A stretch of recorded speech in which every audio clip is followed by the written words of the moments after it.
Welcome to Redondo Beach. Today we're going to drive through the city of Redondo Beach, both south and north, and we're going to talk about all the reasons to live in Redondo Beach, what's the differences between the different neighborhoods and areas, and we'll be able to drive through and talk through them so you'll have a better understanding of what areas you want to live in within the city of Redondo Beach here in the South Bay. If you like videos like this, please like and subscribe below. And when I go through an area, and if you like the area, tell me everything you like about the area in the comments below. Drop a comment below, I'll be sure to respond to you. So let's get started. So obviously we are right along the beach right now. This is South Redondo Beach. We're a couple minutes away from Riviera Village.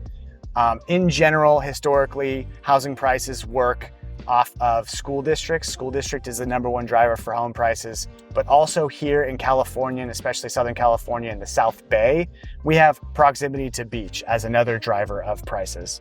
So all the school districts are really good. I mean, Redondo Beach School District is absolutely fantastic. And so within Redondo Beach, you know, what drives prices in different areas is proximity to beach. And this area here, you are between Sepulveda Pacific Coast Highway, that's going north-south about 2 or 3 streets to my right, east of us. And you're in this little strip of area where you don't have to cross over a major street in order to get to the beach. And you can see how the beach is situated here. You've got this walkway up above, and then you've got stairs that go down to the actual beach level.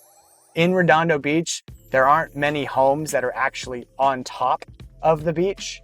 That's more of an aspect you find in Hermosa and Manhattan. There's a couple here, down here, but a majority of the homes are across the street where there are these condominiums and townhomes with 180-degree beach views, but not necessarily where you open your door and sand is blowing in your face. So this is what these neighborhoods are like. We've got some nice wide streets. There's only 2 of them. And then right now you're seeing a lot of condominium buildings, but as we go to this next street here, you'll see that there's also nice lots with little houses on them too. So we've got a lot of these nice lots here, and some of these properties even have multi-units on them, but nice little cute houses that were built in the 30s to 50s. And some have been built out, and some you can still find that'll sell that were the original builds that are a little bit smaller, and they can be sold sometimes around land value for somebody to come in and build a nice little house on it. We're going up a street here in an area called the Avenues now, which is on the other side of PCH, but it's one of the other more desirable areas of Redondo Beach. And people like homeowners in Redondo Beach like that Redondo Beach is removed from the rest of Los Angeles. You see, the South Bay in general is kind of brushed and touched by 2 freeways. It's touched by the 405 freeway and it's touched by the 110 freeway, but there's really no freeway that goes through it. It's its own little peninsula. So there's really no drive-through traffic. The only people that are here in this little bubble, as you might call it, is folks that live here or work here, because you kind of have to drive to it. There's no real driving through it.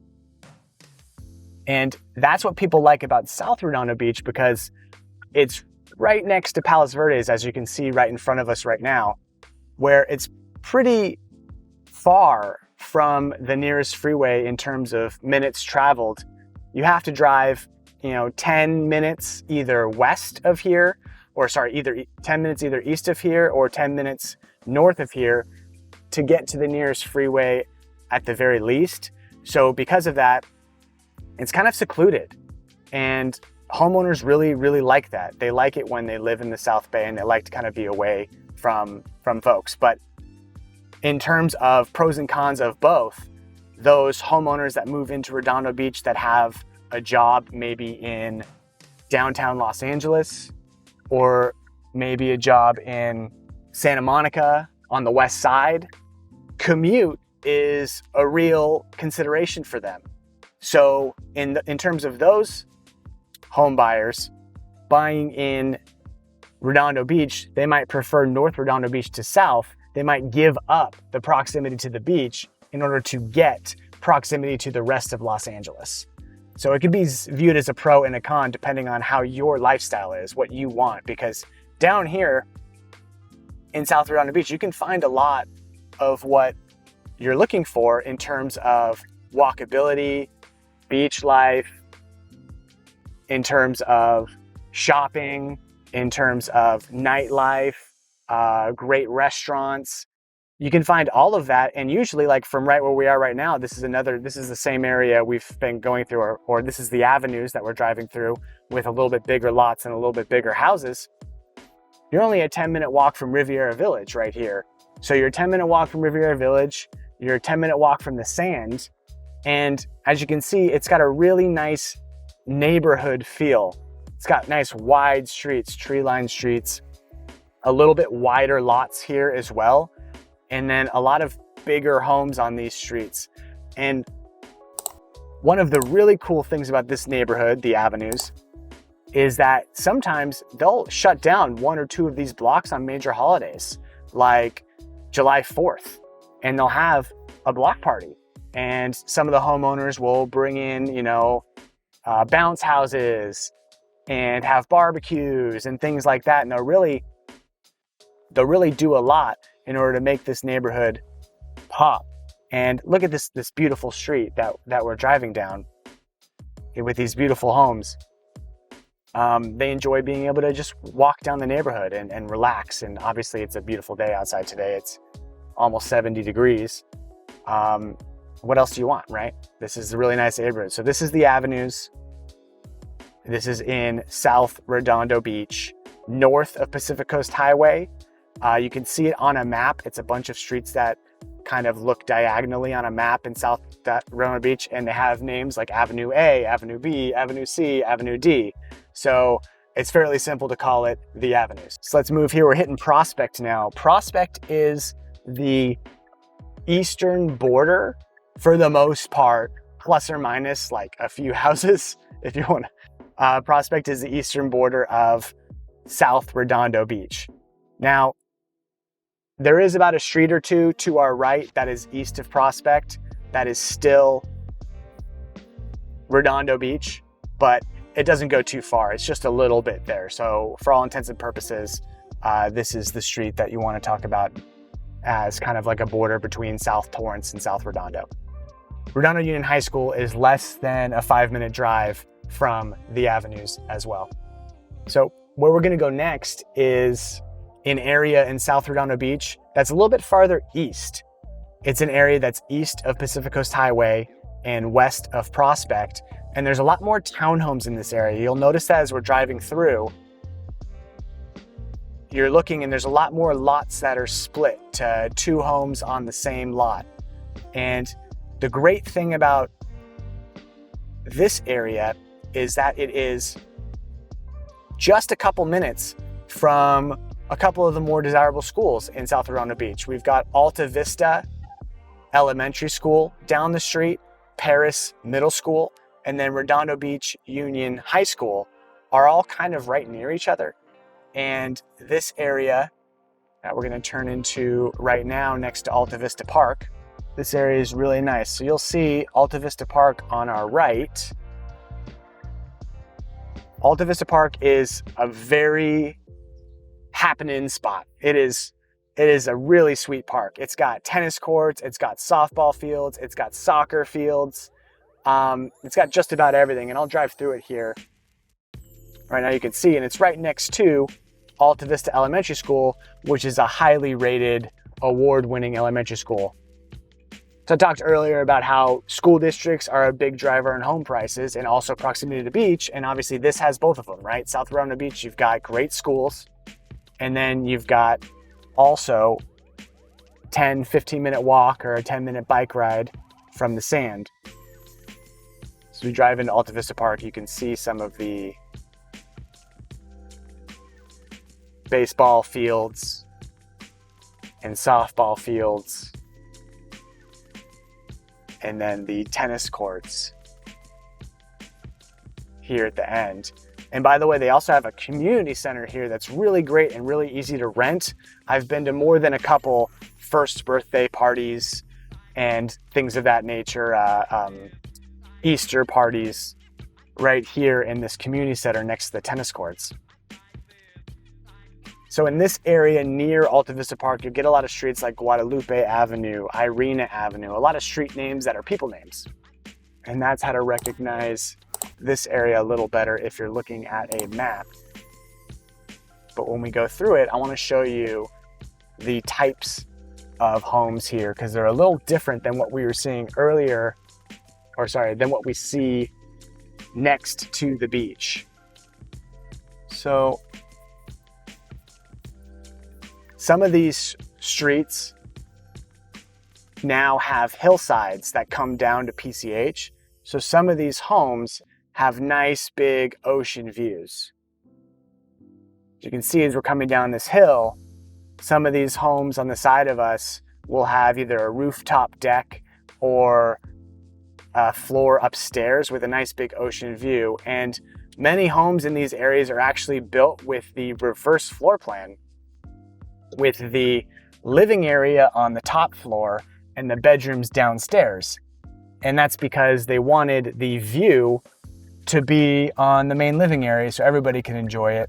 So we have a lot of that here in the beach cities. We have a lot of living area, family room, kitchen, upstairs, and bedrooms downstairs.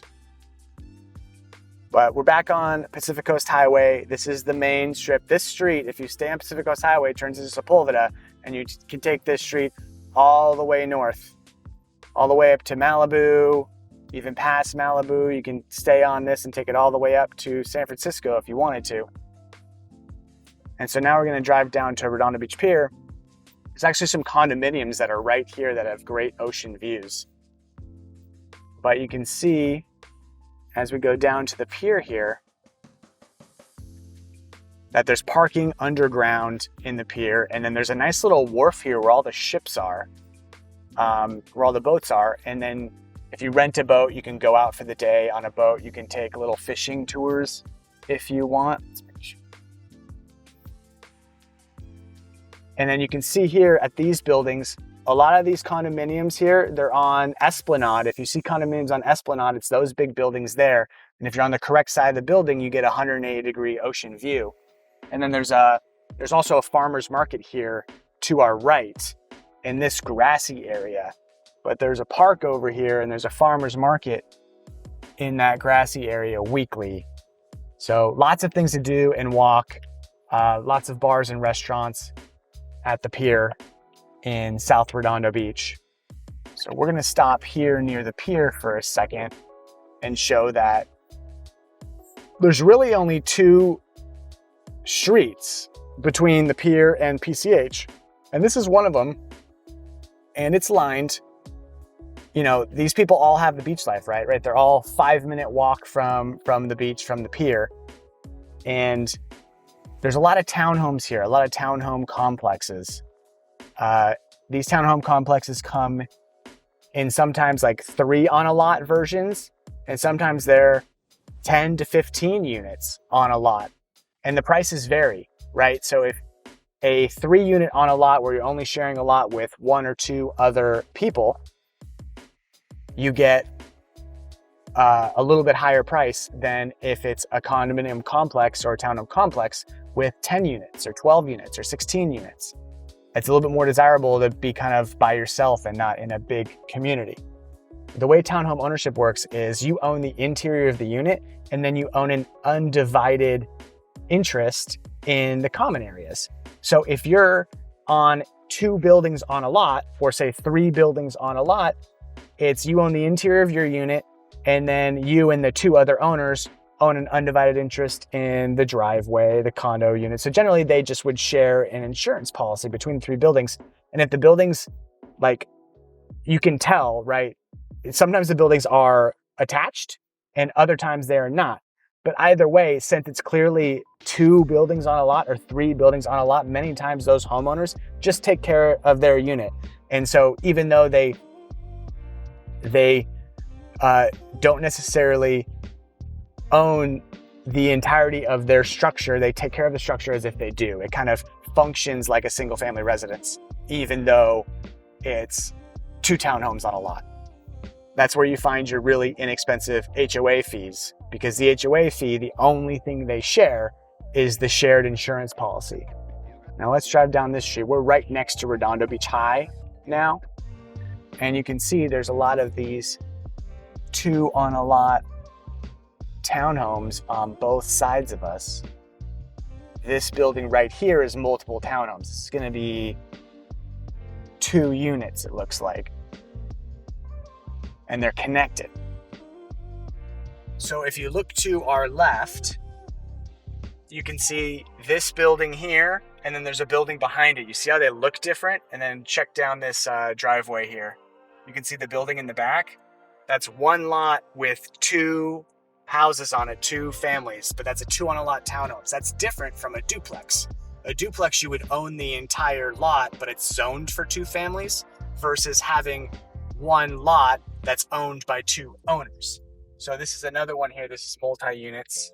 You can see the garage in the back.